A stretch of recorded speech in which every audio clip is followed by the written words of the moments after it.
I want to encourage you through miraculous stories. We are breaking ground in your life into the miraculous power of God, and we are trusting Him to show Himself strong, and He is faithful in your life.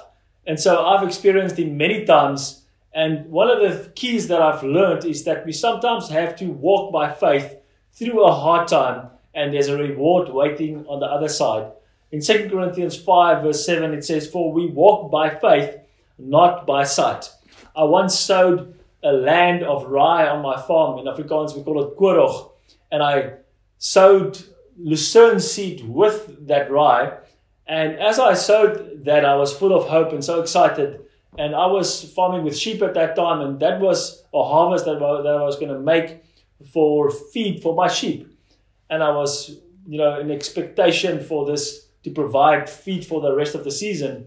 And so it just didn't rain. I mean, the crop withered away after a while, and I got discouraged, and it was not very high. And this rye should be very high when you harvest it. And at a stage, I just thought like, man, this is not even worth harvesting anymore. And it became like October, November, it was harvest time, and it was almost not even worth putting the harvester into that field. In my heart, I felt discouraged, but I also had my hope in Jesus. I knew He would make another way, and I kept my hopes alive.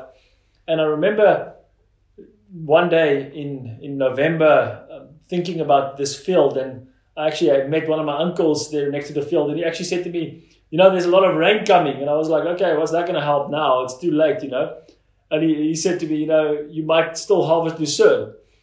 And I thought about that. That thought never crossed my mind. But lo and behold, 2 weeks later, it rained a lot.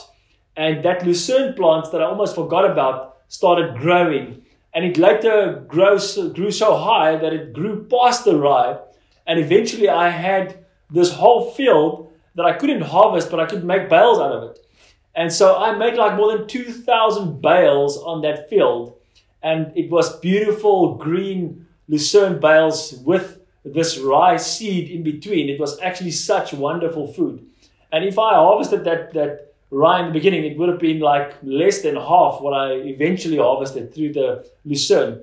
I could even bless my dad on his farm with a whole lot of bales, and I sent it to his milk farm.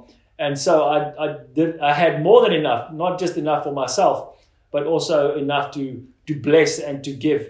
And so I want to encourage you, even if it sometimes looks to you like it's too late and you want to give up and there's no hope for a situation, God can still do the miraculous. He can come through in a miraculous way and bring His supernatural will to pass in that situation. So don't lose hope. Don't be discouraged. It might just be that the Holy Spirit is going to reign on that situation, and He will if you keep your hopes up and keep on believing.